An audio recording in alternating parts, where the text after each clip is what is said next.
So the first product that Ahmed made was actually the active serum. This is something I use actually every night, and I know I'm not supposed to. I'm supposed to use it, what, for 30 days? No, you're supposed to use it day and night.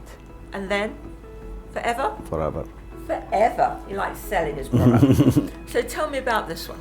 So this one was the first product I made, and I decided, see, this will be a very good display of my technology. So I started the active serum and I passed it to my friend, people I know, like doctors that I know. I say, hey, can you guys try it and what you think about it?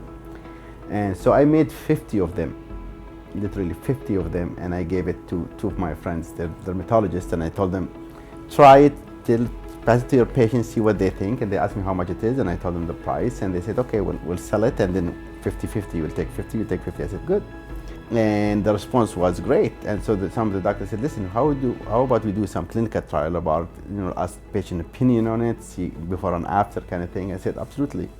So they did that, and the result been fantastic. And I have now 2 people asking me almost every month or every 2 months for a product. And then I made 500, and the 500 became 1,000, and 1,000 became 5,000, and now I think we produce over 1 million worldwide.